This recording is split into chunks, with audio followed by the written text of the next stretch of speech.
Hello, everyone, and welcome to the launch of Love Yourself. We are so excited to be here with you today. Quite recently, we wrapped up this awesome book project where we have been working for about 7 or 8 months on writing essays on self-love, care, and healing inspired by BTS. So we're really excited to be here today to talk about the book and to launch it and to celebrate the wonderful contributors to this project. For those of you who don't know me, my name is Lee Eaglehawk. I am the CEO and Editor-in-Chief of Revolutionaries. I am the co-editor of this book. My co-editor, Karen, will be joining us momentarily, so please hang in there and wait to hear from her as well. Today, I am joined by just some of our contributors to the book. There were 12 of us all together, so I'm super excited that we've got about half of us here today. We have got Jacinta, Destiny, Raneem, Rashifa, Cindy, and Shelley with us. Thank you, everyone, for joining me. Essentially, today, all I want to do is really get into what this book is about, what all of your essays are about, and how it relates to BTS and self-love. So, without further ado, let's get right into it. I'm just going to go around everyone and ask you all the same questions, so be ready. Jacinta, we're going to start with you. Can you just introduce who you are, where you're from, and let us know what self-love means to you? I'll unmute myself. Hi, I'm Jacinta. My chapter is called Facing Myself. I'll start with the question. So what self-love means to me, I think is knowing and recognizing my own worth, not defined by my appearance but my character. I don't think I'll ever fully love myself all the time. I think setbacks will affect it from time to time, but if I recognize my worth is always present, then I can come back and recover a lot easier.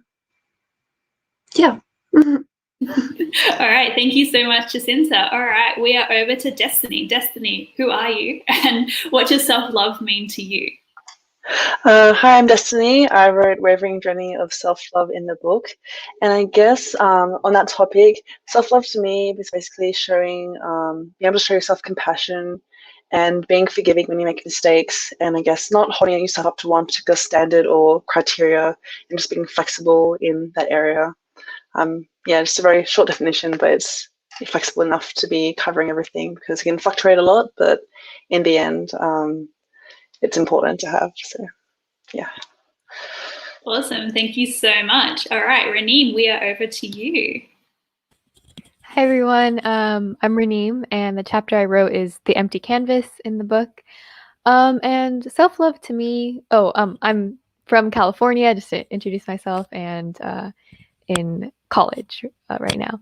And to me, self-love is kind of accepting the attributes and skills that you have or unique distinctions that you have as things to fully appreciate and to use to your best, your best way to fully appreciate the time you have on this planet and the people around you. And I feel like self-love is not inherently a selfish thing. It's really just appreciation for your place in your community and in this world, and just knowing what you can contribute to it. Wonderful. Thank you so much. All right, we are going over to Rashifa. Hello. Hello, my name is Rashifa and I'm currently studying in university. So my chapter was Doses of Self-Acceptance, and it was about how I live every single day with chronic pain and also with my mental illness. So in that context, self-love for me is about being able to heal, because I do not have the exact medication for my illness. So to be able to heal from inside out and to be able to learn how to actually appreciate myself with what I have right now, even if I am not fully myself in terms of, living with the pain and the conditions that I have, but to be able to accept that and to say, I'm going to wake up every day and live my life to the fullest. I think that is, for me, self-love. Beautiful. Thank you so much. All right, Cindy, we're coming over to you now. Hi everyone, my name is Cindy Wing, my pronouns are she, her, and I am from Canada. My chapter is called Drawing Spaces, and I know I was coming to this launch after work, so I prepared a little script for myself so that I can really have my thoughts all together, but I really appreciated this opportunity to contribute to this book because each time I revisit this concept, I find myself rereading the words I wrote and the words of the other contributors here.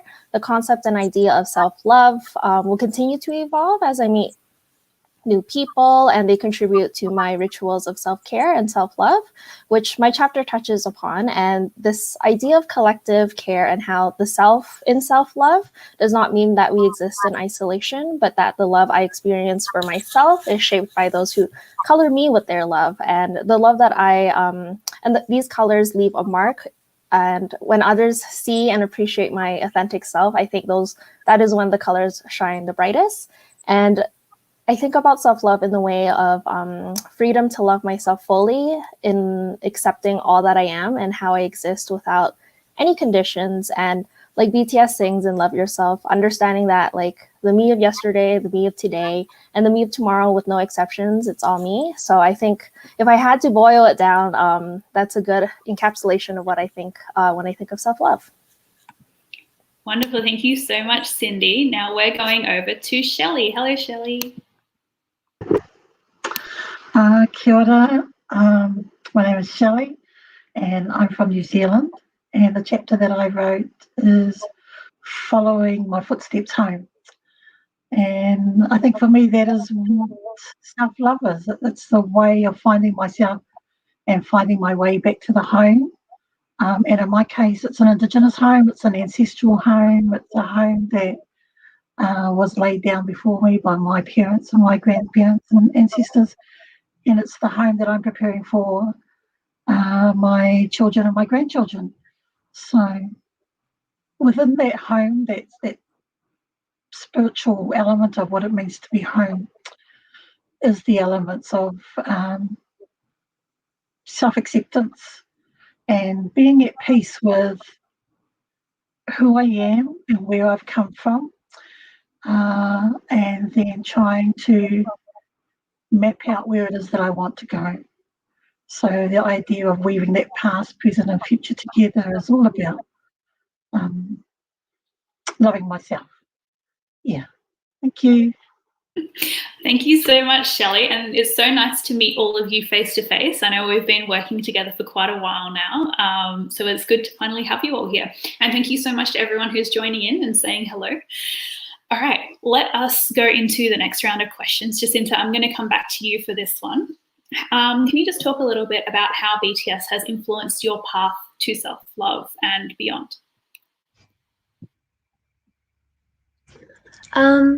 So to me, BTS have kind of been like a best friend, standing by my side kind of like all the time. You know, if I was at my lowest, they'd be there to lift me up. And if I'm succeeding, they'd be there to show how proud of me. So, yeah, they've shown me that to love myself, I can speak myself and express who I am. Yeah. All right, thank you, Jacinta. Destiny. Yeah, as for me, BTS have been more of an inspiration and perhaps a form of catharsis as well. I think I mentioned it briefly in my essay as well for the book, but the Love Yourself series was really lovely to listen to and hear the messages that they put into the music. And as Augusti Yoongi's first mixtape was kind of one of the things that made me become an ARMY because of the messages that he had in it. So I guess, yeah, for me, they're both an inspiration and in the things that they do with self-love, and there's also just a way of releasing those emotions or hearing their messages and kind of taking them on board whenever I listen to the music. Awesome. All right, Raneem, let me just come down to you and put you on the full screen. Here you go. Yeah, for me, I think definitely like my connection to BTS has definitely helped me embrace myself and just kind of like unabashedly embrace the things that I like and find connections to other people. I found them in a time where I wasn't really happy with where I was at, and like I was a little bit scared of the future and things, and I didn't feel like I certainly had a lot to like connect with other people on, and definitely they gave me that, and through that and being able to connect with other people and build some friendships that I've had now for I realize it's now been exactly 3 years since I first like discovered BTS, and made a lot of friends during that time, and definitely they're as I kind of grew along with them in these past 3 years, a lot of change and different things happened. Their lyrics and music has definitely been a stabilizing force, and something that I think I'll always cherish and very grateful for. Beautiful. Thank you, Raneem. All right, Rashifa, we're coming over to you. I think the thing about BTS is that they are incredibly sincere. So for them to actually deliver the message of loving yourself, it really, really amplifies because of that. I think when they say love yourself, they are incredibly truthful in their message. And I discovered BTS last year actually, and I was kind of in a state of one of like the worst depressions of my life. So it was really hard to find my self-worth and my sense of happiness. But slowly and surely, the love myself message from BTS was building my confidence, which was really important, I think, in building the acceptance within myself, because I feel like the message of BTS is about like the darkness I see right now is not permanent, and like the despairing feelings that I have will teach and guide me to be stronger tomorrow. I think that is kind of like the message that have really, really amplified within me. Thank you so much, Rashifa. All right, I already have a feeling that these messages are resonating with a lot of people listening in, including our other contributors. Cindy, it's over to you.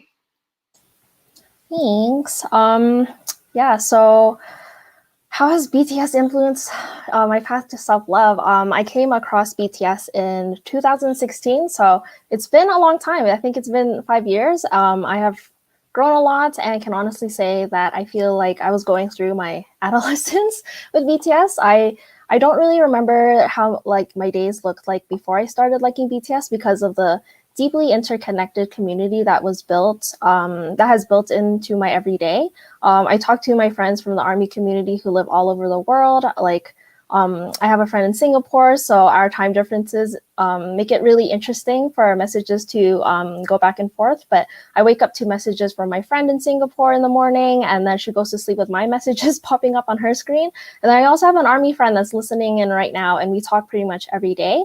I congratulated her when she graduated university, and she did the same with me. So I found such a beautiful home in this space, and it was because of BTS.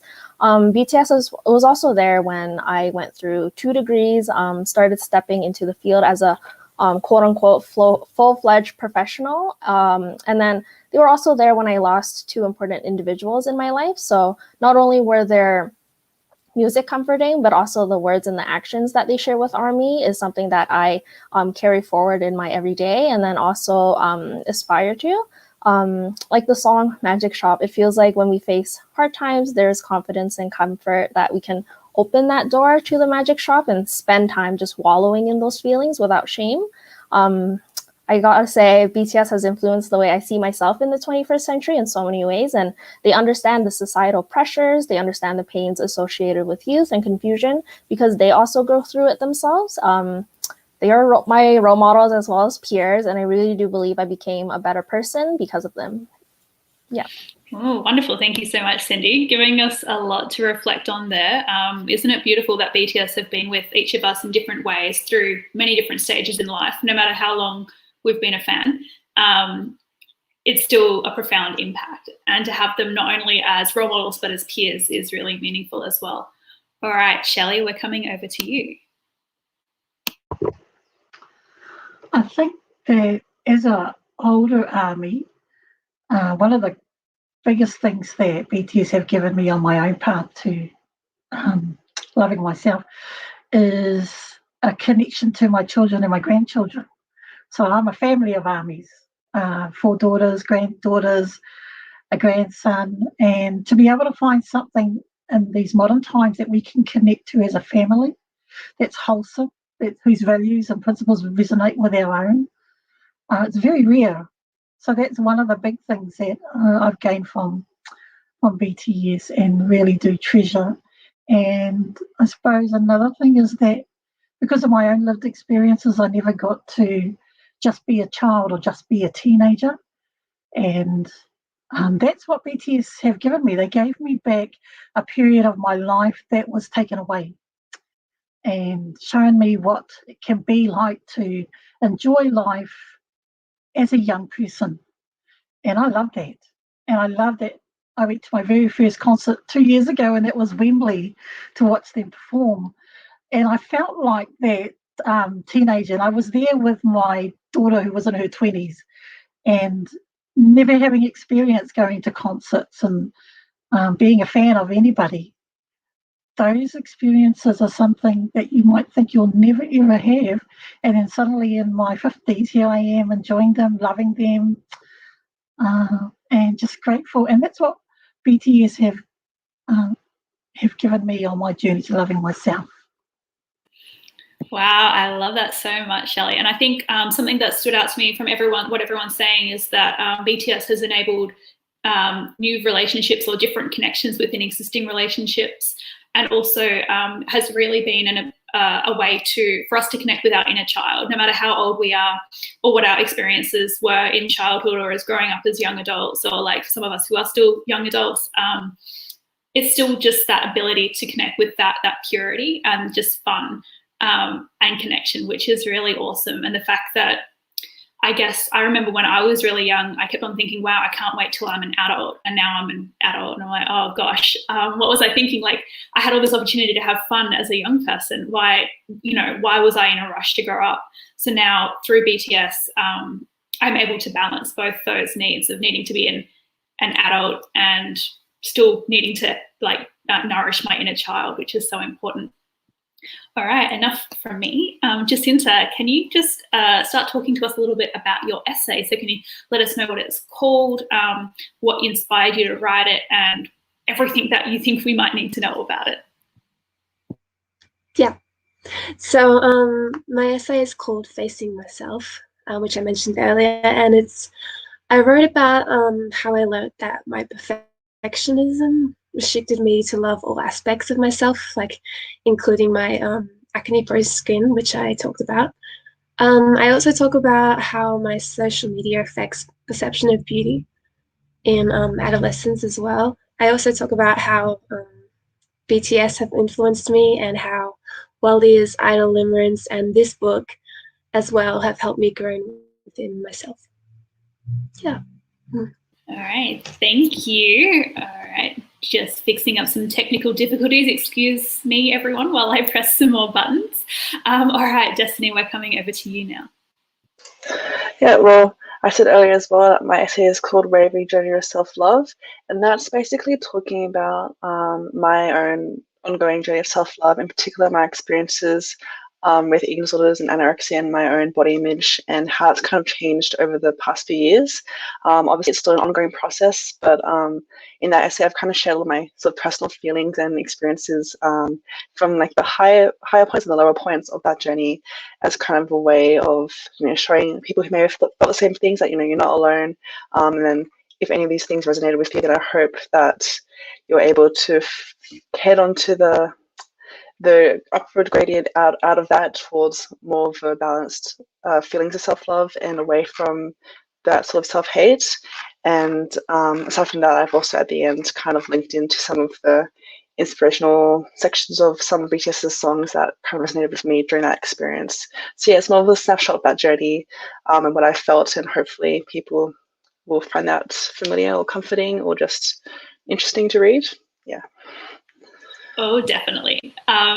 It is a good read. I can vouch for everyone's chapters. I definitely recommend checking them out. I have read them many times. So yes, it's really good. I can't wait to read them again very soon. All right. Now I've changed up the order of how everyone appears on the screen. I'm so sorry. So Shelley, we're going to come to you now, just so I don't confuse myself later on.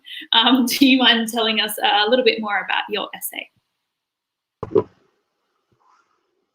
Thank you for bumping me up the list. Following my footsteps home. It's a heart journey. It's the biggest thing that I can say. It's a heart journey. It's a wairua journey. So wairua in my language means spiritual. So it's a spiritual journey of reclamation, of reclaiming myself and my indigeneity, of restoration, of restoring some of those important aspects of my life that were taken away. So it's an opportunity to bring them back in my own words and in my own way. And that's what I love about it. And transformation, it's just looking back at my life. And it's a privilege to be at this time in my life and be able to look back and see where I was as a little girl and where I was as a teenager and as a young adult, becoming a mother, to who I am today. And I'm still becoming this awesome person that I have in my head of who I am. And following my footsteps home is very much about that. But it's also a gift that I wanted to leave for my children and grandchildren. So that when I'm no longer here, there's an element of me that's still been captured, and that can be shared with them, and then they can get to know me a little bit better. Yeah, so that's the beauty of that, Walia. Thank you. Oh my goodness, sorry. I was muted when I was reacting to that, but I was getting emotional. Thank you so much, Shelley. I'm so glad that we're able to have a little bit of you in this book. And that is the really cool thing about books. I mean, they're forever and they will outlive us all.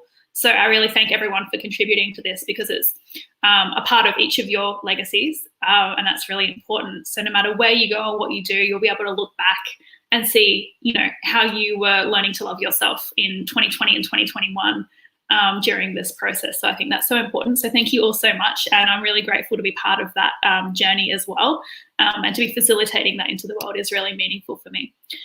All right, Rashifa, we are coming over to you now. Tell us a little bit more about your essay. Yeah, that's really interesting, saying that, you know, books will, you know, what we write especially will outlive us. I think that was my main motivation of writing. And my chapter is Doses of Self-Acceptance. It's about, so I was in the journey of kind of accepting my pain and accepting what I was experiencing, because I was in so much pain every single day that it was hard to kind of write something positive because of the mental pain as well. There was a lot of negative thoughts that I was having, and you know, with chronic illness, it comes with imposter syndrome as well for me. So in my chapter, I kind of discover myself while I write it. It was kind of a journey about how I am going to live with this pain and how I'm going to accept it, because I can just accept it and just be done with it. But I think what was important is that how I was going to accept it, how I was going to move forward. So my chapter revolves around my self-acceptance and talking about the inspirations from BTS, especially. I find what they say even in interviews, and also what they sing, the lyrics, incredibly inspirational, which kind of attracts me to BTS in the first place. So yeah, I mean, the chapter itself is kind of a reflection of what is in my head. I was able to, thankfully, you know, kind of vomit out what I was feeling and what I was experiencing in this, you know, 7 months. So I was really grateful for that. And yeah. All right, thank you. I was just in our chat box, I was saying word vomit, it's a big mood. I think definitely for many of us, that can be a real part of the process, especially when we're writing about something that's happening to us. Sometimes you just need to like get it all out, then figure out what on earth is going on. So I'm glad that you all shared your word vomit with me. That's really meaningful. All right, Cindy, over to you. Tell us a little bit more about your essay. Yeah, sure. I was really glad that there was this opportunity to kind of practice the use of autoethnography. I'm currently working on another paper, like more academic, but it's collaborative autoethnography on like allyship and that sort of thing. My friend who's writing with me is on the stream, so shout out to you. But this chapter had a unique spin to it because I was really able to think about like my personhood and how I wanted to leave, like you said, a legacy in the words that I wrote on the pages, and to connect my own conceptualizations of my reality to broader socio-political contexts and just capture transformative experiences with my inner self, others, and society. So my chapter is called Drawing Spaces, and I kind of came into this thinking about how I really wanted this chapter to be a declaration or an attestment to my commitment towards accepting my inherent radical existence as a perpetual foreigner, as a person of color in Canada that centers the white majority. This was something that was really important for me while I was writing this chapter.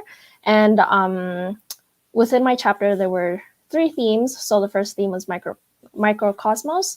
And in this chapter, I just wrote about how I learned it was possible to create a microcosmos where I have a place in a little world that centers collective care and a little world that I can build with others. My second theme in the chapter was singularity. So focusing on the practice of counter storytelling, which empowered me to recognize myself while unquestionably staying true to my singular existence within this expansive world.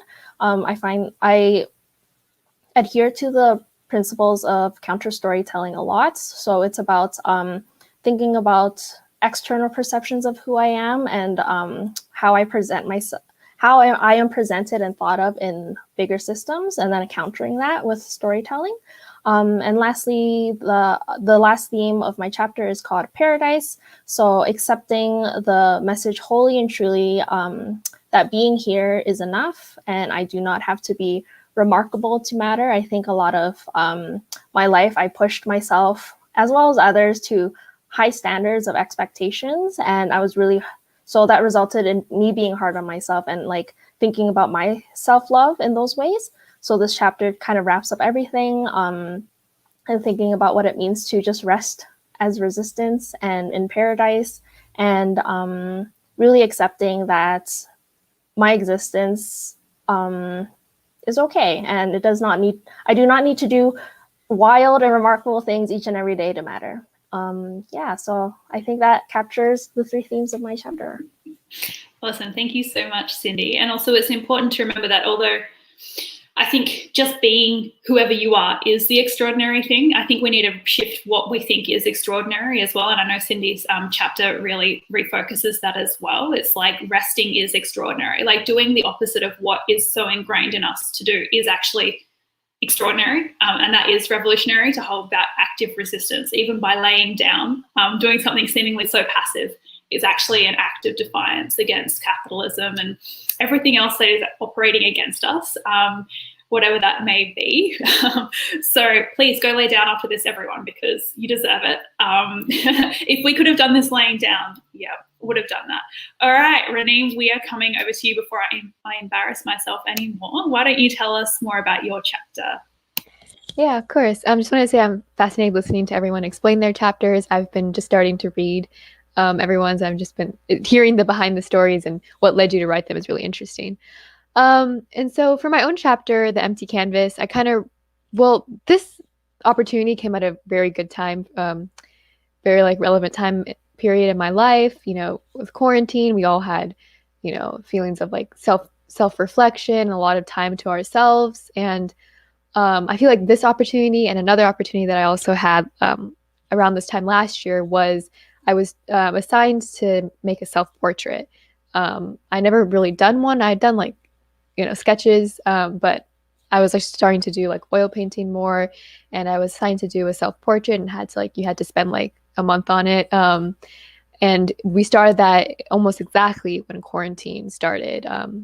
And so I got an easel, I started doing that assignment and kind of took my time with it. And through that process and just through all the very intense emotions and kind of realizations that were happening in those first few months of quarantine. And so I kind of related it a lot to the process of self-love and of painting a portrait. So with oil painting, you have to have an underpainting, which gives it like the warmth and color.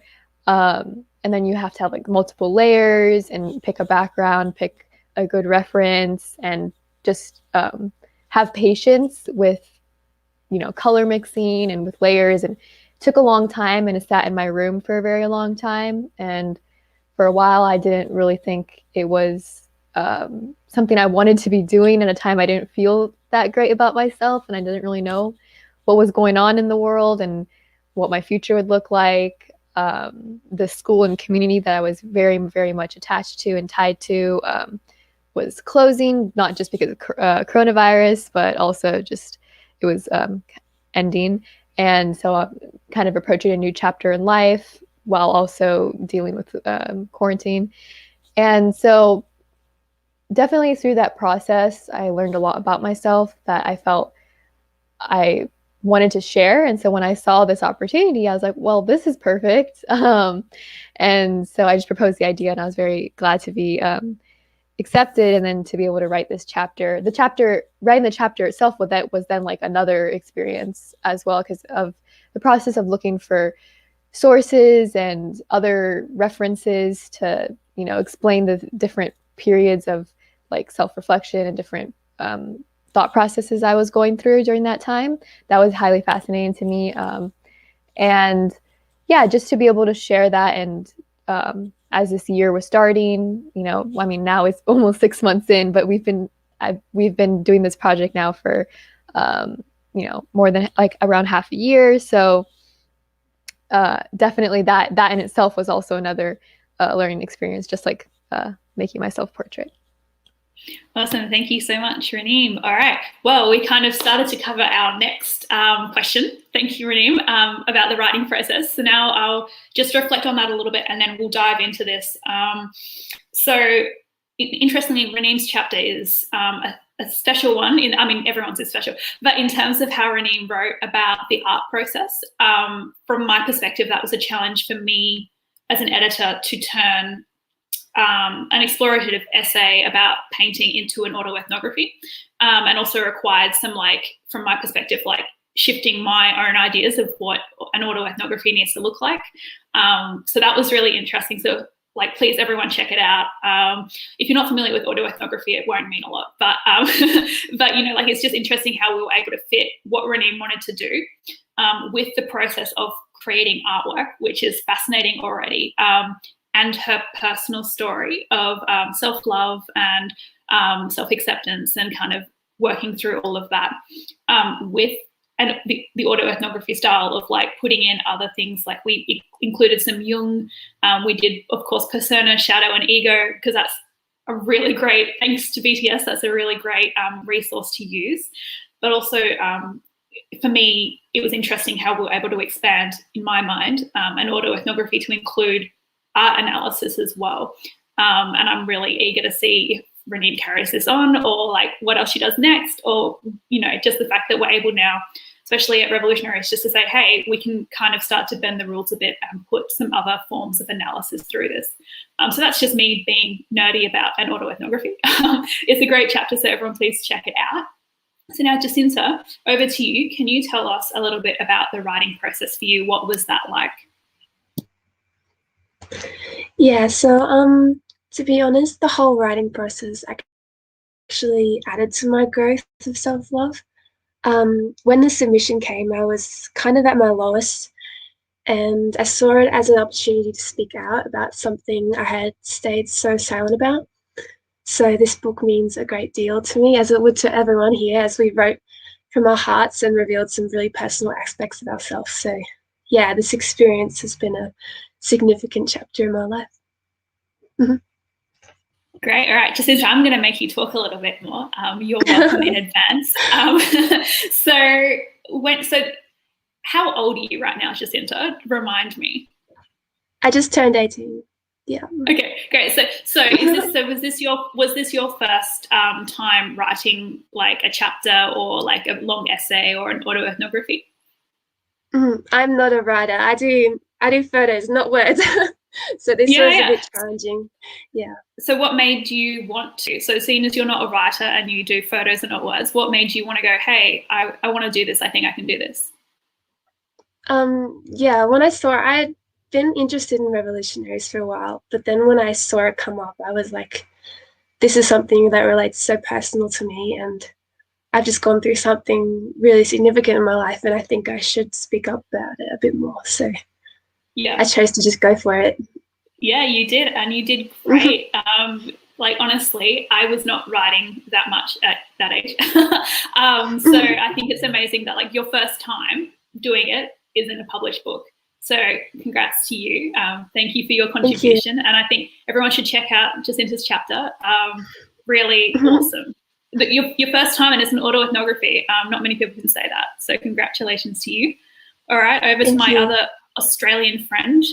Look at us, Australia at the top. Yes, hello, Destiny. Over to you. Yeah. I guess for me, the writing process was kind of interesting because at the same time I was applying for the Moonrise's poetry like companion book to this book. So I was kind of expanding on the thoughts I was writing about in the poem and putting them more into the formal or ethnographic essay style. So basically, I guess for me, I was mostly, it's like kind of vomiting my experiences, like my past history, and trying to pick out the moments in time that I thought were the most relevant or important to a reader, and for the narrative of the essay to kind of make sense and help it flow. And then after that, after I had kind of put out what I thought was enough, I was trying to weave in those references and connections to other exterior material. And then I was kind of afraid of making it too detailed or too true to the emotions I felt at the time. But then for the editing process, I was told to kind of put more of that emotion into it. So like it is now what it is, and I was a bit afraid to make it that like talk about my emotions and like self-hate or what I was feeling at the time, like to that level. But I guess it works much better than the one I had. So I'm grateful for Walea's comments and everyone's comments on how to improve that area. So yeah, it was an interesting process. Awesome. All right, now I'm going to ask you a few more questions too, just to make it fair. It's not just you, Jacinta, it's everyone. So can you explain to everyone what your poem, Through the Darkness, so for everyone who doesn't know, we released 2 books back to back, one through our fiction imprint called Moonrise, called Through the Darkness, I Will Love Myself, which focuses still looking at BTS's Love Yourself era, but poetry and prose inspired by this. And then Love Yourself is the autoethnography's personal essays inspired by the Love Yourself era. So Destiny contributed to both. So can you tell us a little bit about your poem and then exactly how it relates to your chapter? You've already said a little bit about it, but can you just expand? Yeah.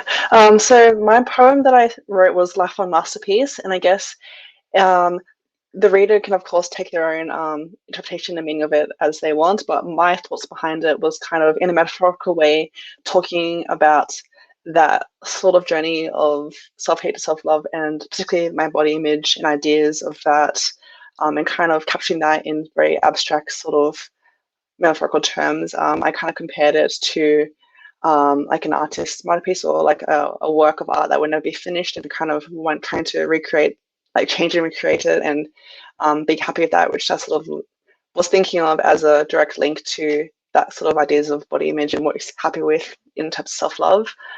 So that was kind of me.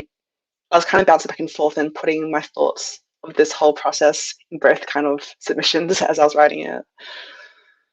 That is pretty cool. I thought that was, so you weren't the only one. We also have Gabby, who can't be with us today, who also did a poem and a chapter. So I think that's really interesting if anyone has a chance to compare the two, just to see, I guess what I learned from watching everyone is that when it's fiction, or when you have like more of a creative license, it becomes much more abstract, and you can literally do or say anything. And then it's interesting to watch how we had to get down to the very personal, not super personal, but, you know, like some pretty emotional details, especially in your chapter, Destiny, to fully bring home what you were trying to say and let people experience what you were experiencing to some degree, while juxtaposing that with the analysis and what the research is showing as well. So I think that's really interesting. Didn't really mean to have a plug of another book in this, but I think the whole process was really interesting. And I think, you know, congratulations to you for 2 publications at the same time.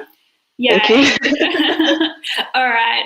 Shelley, hello. You are right underneath me. Good for you. This is exciting. You've moved up in the world. Sorry, Raneem. All right, over to you. Tell us a bit about the writing process for you. Okay, so I suppose I'm an academic and have been in post-secondary academics for nearly 20 years. So I'm used to writing and publishing from an academic perspective. So this was a challenge in as much it was the first time that the entire piece of writing came from a personal space, from my own personal voice. And I loved that. And I think I was ready to do that anyway. So this became the right opportunity for me. But going back to initially, the very first thing was we had to submit a proposal, I think, or of our idea, propose the idea that we wanted to write about. And I'd never done that. I've never had to propose an idea and have someone else approve it or accept it. So I was fortunate that a friend of mine had written in your publication, I Am Army. And so I talked to her and asked her, what am I supposed to be doing? And she gave me some great ideas. I wrote it, I sent it to her and said, does this look like it? She said yes, and then I submitted.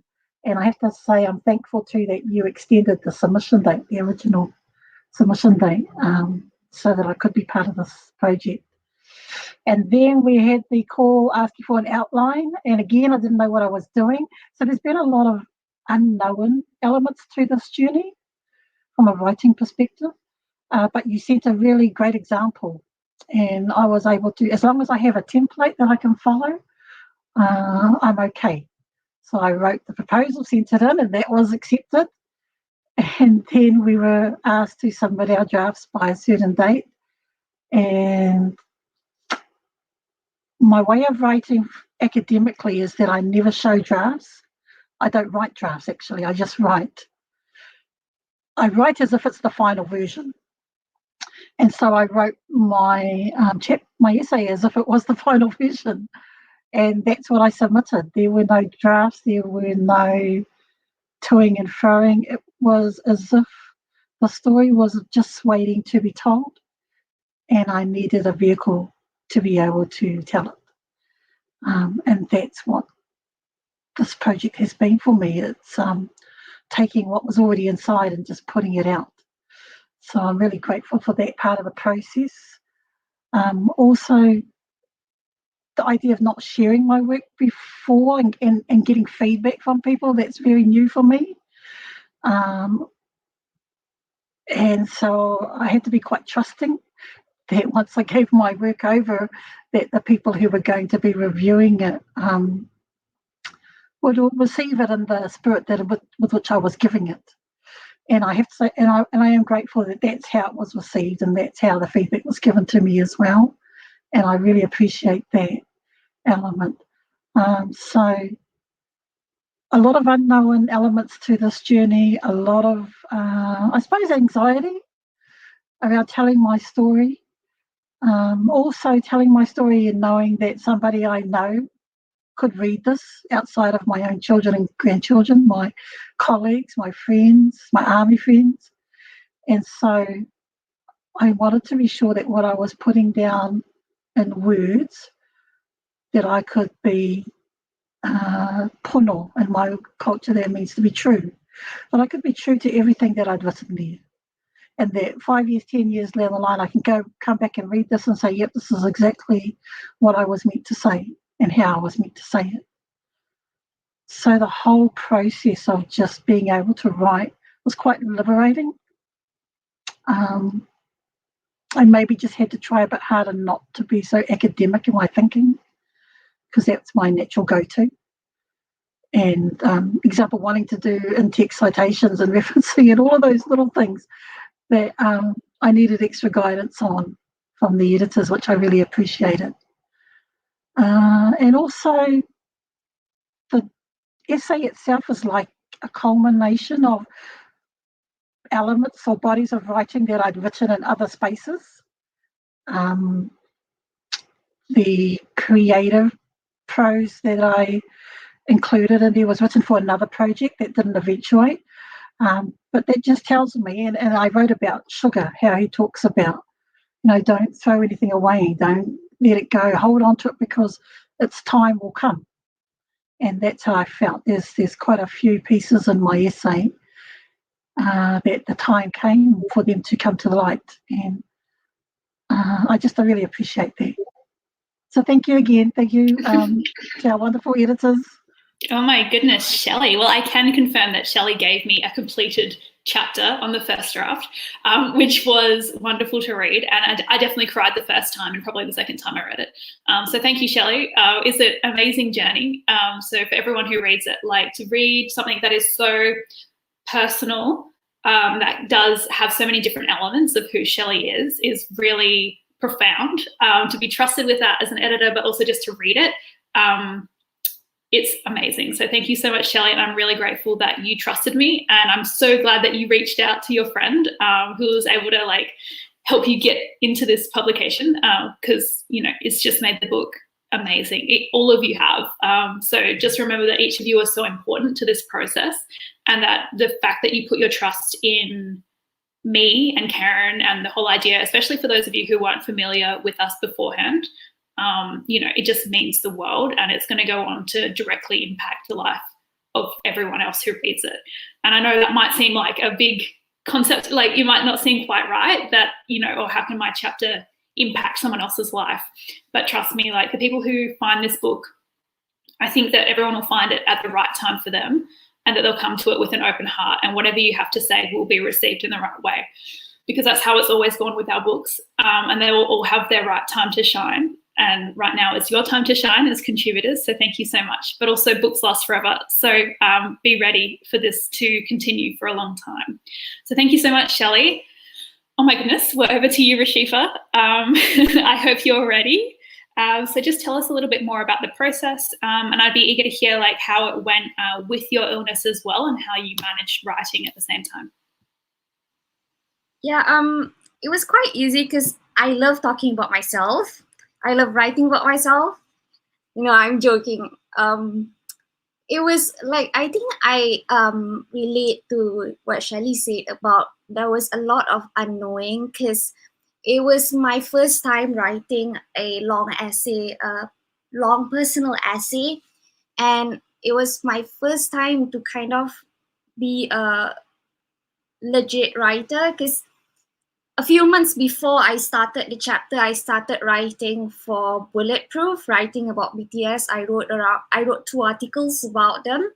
So just everything about it, from writing to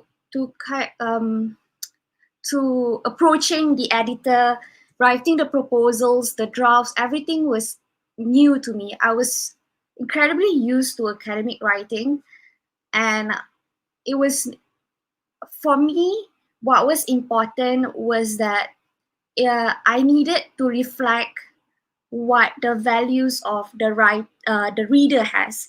For example, trust. Because as a reader, the best thing to actually read about is something that is sincere. So I wanted to reflect that. I wanted to reflect the sincerity that I have writing about my self-acceptance. I wanted to be true to myself, to write about self-acceptance. So I couldn't lie to myself and say, I accept what I have. I needed to really embrace that. So in writing my chapter, I kind of wanted to express how I feel in the concept of a autoethnography, which was, very new to me also. And yeah, that was kind of my writing process. It was incredibly new, and I just wrote what I knew with the help of a lot of scholars out there, especially on the concept of stigma. Yeah. Awesome. Thank you so much, Rashifa. It was awesome to work with you. Rashifa did join us publishing under Bulletproof, and I've known you online for quite a while now. So it was great to see that, you know, just the journey, the life cycle of when you meet, the cycle of when you meet someone on the internet, another army, and get talking, get sharing ideas, and suddenly they're in a book. Oh my goodness, fancy that. Kind of what happens around here. So that's really cool. Thank you so much. All right, Cindy, we are making our way over to you as soon as I find you on my screen. All right, over to you. What was the process like for you? Yeah, I can share on that. So while my chapter touches on counter storytelling as a theme, I was also practicing this while writing this chapter. This meant that part of the writing process was me investing a lot of time in reflecting on intentionality and also the framing of pain, as pain is part of the self-love and self-care journey. There was also an awareness that stories of BIPOC pain is commodified, and that there's often interest from the white center in BIPOC stories that are centered around pain. So I wanted to make sure that if I talked about the pains that was part of my self-care and self-love journey, I wouldn't go too deeply into the details to protect that part of me. And then with the awareness that words can't be taken back, but also advocating that there should be an acceptance that this pain exists without me having to justify or prove it. So I definitely spent a lot of time trying to balance the story of pains with also stories of desire and joy. I am a multifaceted person, and I really wanted to represent all these sides accurately and with clear intentionality. I think even as I shared a bit of the chapter with my closest friends, they were surprised with what they learned about me. So that was very interesting as well. I think I've always been a person who expresses themselves better through written words. So I took a lot of care in how I could imbue my personhood with each word and each letter. And if we talk about the actual writing process, I am the type of person who does a lot of the planning and mental maps and stuff. But then when it comes to the writing, I tend to do it last minute. So if you've noticed that my submission was very on the dot, that is why. But that is basically my writing process. Awesome. Thank you so much, Cindy. And I was just wondering, Cindy, if I could throw another question in that you haven't prepared for. So in this answer, and then I think you gave an answer before just talking about all the different layers that you wanted to put through there. Like, that's a lot to put into a chapter. So is this something that you sat down and you planned like each layer that you wanted to put in from the start? Or is it something that you planned a bit and then added more as you went along? Yeah, that's a great question. Even with the proposal, I thought about how I could present myself in those multifaceted ways. So I landed on 3 key themes that kind of colored my self-care journey. And then after it got accepted, I fleshed it out and then kind of reflected on what those themes meant and how I could portray it clearly. I think Paradise, where I talked about rest as resistance as my theme, that was the hardest one because I knew I was working towards rest as resistance, but I wasn't there yet. So that part of my chapter was really empty and short. So it was a great process for us to kind of have a first draft and then a second draft, because by the time I got to the second draft, over those months, I kind of came to a place where I was more comfortable with talking about rest as resistance and share more about how I actually actualized it. Because when I submitted it, I was like, yeah, rest as resistance is something I want to work towards. But then by the end of this whole writing process, I was able to actually go through all the steps. So yeah, it was interesting as the things changed from the beginning to the end. And I imagine it will continue changing after. Yeah, that's awesome. I really love hearing how you can start planning for a chapter and then it can organically still grow within that. So still having structure, but leaving space to experience. Because the writing process, I mean, some people worked longer than other people. You know, of course, Shelley finished right away because she's so awesome at writing, which is just great. That was super fun. But I mean, I started this book project in August. So to watch it evolve from just an idea to then me working on it, but then it suddenly becomes something that each of you are working on in your own different timelines, incorporating different things that happen to you and also things that are happening in the world as well. And right down to like, if Karen, I don't think Karen's going to be able to join us today, but like the chapter that Karen originally wrote for the conclusion didn't end up actually working out because, you know, life had changed and where she was at had changed. So the entire chapter changed as well. And I think that's awesome because we do still need to plan and we need to think, what do we want to write about? But we also need to be ready for it to be a creative process that needs to reflect whatever is happening in our lives as well. So I'm glad that, you know, Cindy, you were able to reflect that in your chapter, and I'm sure it did influence other people as well. All right, Raneem, we are headed over to you. What was this, if you want to like, so you already talked a little bit about that, but is there anything else you can kind of let us in on about the writing process? Yeah, definitely. I think this is definitely my first experience with autoethnography. Like I had not fully, I think, ever come into exposure with that or I think maybe I have, but I didn't recognize it. So this definitely, to be on the writing side of that was definitely a challenge and something that I kind of learned through the process. So I think, yeah, what I did know when I started was how I wanted to section, because I knew that, you know, as an artist and painting, there's definite steps, and I knew I wanted to kind of structure my writing around that. And I hadn't I used to be very much into writing in like middle school and like elementary school, to submit to like poetry and short like story contests and such. And I hadn't written in a very, very long time. And I hadn't really, most of the assignments I would get in class, you know, were not too inspiring. So I just hadn't written in a while. So to be able to connect that to something that something that I was doing and was pretty dedicated to, was kind of made the process a lot more easier and helped me think of what I really wanted to say. But as for like how, you know, what makes these essays different, like the reference points and such, those definitely came along the way. And I think some of them were almost like extremely surprising in the way they came. I'm not sure if you all have read the Weverse RM interview. I'm not sure when, I think that was posted before the year ended. And he talked a lot about art and painters and how painters are able to express themselves. And he said one quote that he's a bit like jealous of painters because their painting will live on and kind of sit in will live on beyond them. And and I just found that interview very interesting, and I was able to reference it in my essay.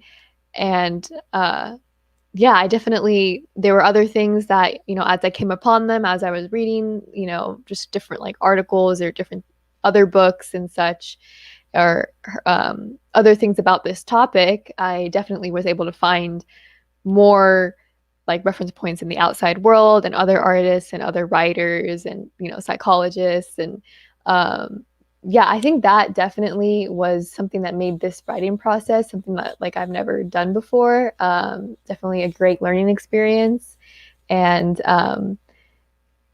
yeah, while it was challenging at times, and like others were saying, I love planning and making lists and outlines, and, you know, like if I see something cool, like when I saw that article, I like sent it to Aaliyah and I was like, oh my God, I'll use this. And then like when it actually comes to like the fleshing out the essay and writing it, I definitely was a bit last minute on that. But I'm very, very thankful that the structure of this program, of this like project and book, made me follow through with it. A lot of times I have personal projects I want to do, but because there's no real like structure or thing that, or maybe other people want to see me follow through with it, it never gets done. But this project definitely has, and the careful attention that the editors had, and the way they pushed all of us and wanted the best out of our chapters, I think that definitely was extremely beneficial. Awesome. Thank you so much. Yes, I still remember the day that you emailed me about that Weverse interview. It was very exciting. To be like, oh my goodness, I'm writing a chapter about like self-love and BTS and art, and to have, you know, speak in an interview just about that, like about the art and fine art of that as well. Must have been so exciting for you, Raneem. So I'm glad you were able to incorporate into your chapter. Rashifa, I'm quickly coming over to you because you have something else you would like to add. Yeah, you were talking about like how these chapters were evolving, and I really, really relate to that because I didn't expect my chapter to end that way and to finish that way, because my chapter outline was was half different. And I just wanted to say that, you know, I was writing in a place where I was having such immense amount of pain. So I started with so much angst and so much emotion that I was so angry about why I was living with this pain. And, you know, the main reasons why I wanted to write this chapter was kind of find peace within myself. And I'm so, so, so grateful that I was able to do that with writing. And, you know, we had like an amazing editor, amazing editors, and you helped me learn a lot through this process. And I'm so, so, so grateful with that. Oh, well, thank you, Rashifa. I learned a lot through this process as well. So thank you to everyone. I'm glad that we could all go on this journey together. So I'll just quickly hold up our book. I know not everyone has their copies yet because they're traveling to all different corners of the world. Hey, yay, oh, yay, that ain't too bad. Hopefully everyone else's books will arrive soon. You know, global postage. It could be anywhere right now. So let's hang in there and hope they arrive soon. So thank you so much, everyone, for joining us today. If you would like to support these authors and this book and this project and this company that is dedicated to publishing army stories like these and plenty more, please check out the link below if you're on YouTube. It's in the box, or just head to revolutionaries.com.au or bulletproof.revolutionaries.com.au and grab a copy and check us out. I would like to thank everyone so much for joining me today. I've really loved all your energy and your insights. You're also eloquent and elegant as well, just to throw another word in there. And I really appreciate the work that you put into your chapters and the trust that you put in me as well. That really means a lot. And thank you for your contribution to this book and to our shared journey. So I'm going to conclude it there, everyone. Thank you to everyone in the comment box. Thank you for supporting us. It means a lot. And thank you for watching us today. So we will see you very soon. See you later, everyone. Bye.